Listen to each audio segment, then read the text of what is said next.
when I had a studio in New York, it was on 20th Street between Broadway and Park.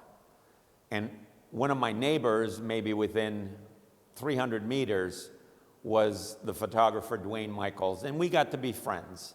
And he would sometimes come to the studio, and I would sometimes go to his place.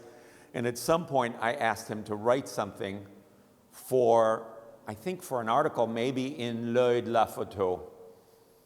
And he wrote this very funny poem, which he calls Honest Abe Frajndlich, How the Cleveland Kid Photographs Icons with His Nikon.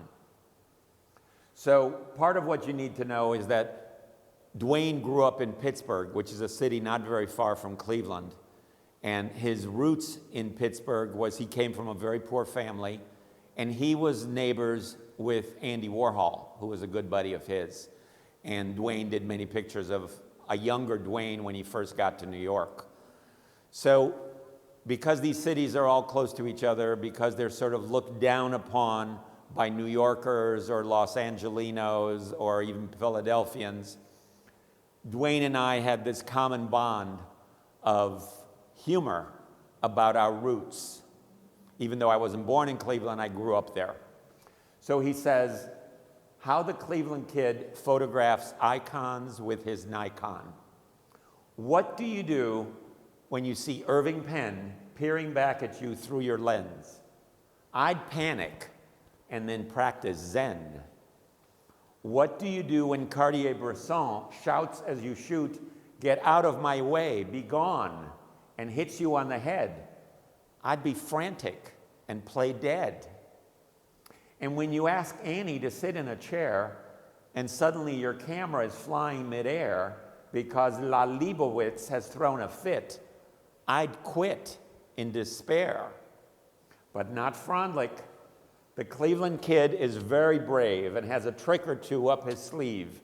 Anyone who can turn a lemon into Jack Lemonade is a photo alchemist. The rumors of Abe's humor are true. He has the light touch of a jewel thief who can steal your face sans grief. He sees what others only notice, and in a flash, alakazam, it's "thank you, ma'am." How does he do it? Frajndlich mesmerizes with chit-chat, distracts with catty gossip, slips them martinis, then stuffs them with blinis. He shoots away until they say, "Uncle, are we through already? Can I go now?" The Cleveland kid is haute couture, not prêt-à-porter. Each portrait is not so much a reproduction of the sitter's face, but rather an expression of the subject vis-a-vis his poetry. Insight is Abe's secret. Understanding rather than mere observation is what defines him as a photographer. To be Frajndlichized is to be immortalized. And that is all I have to say. Dwayne Michaels in 2012. Thank you, Dwayne. So kind.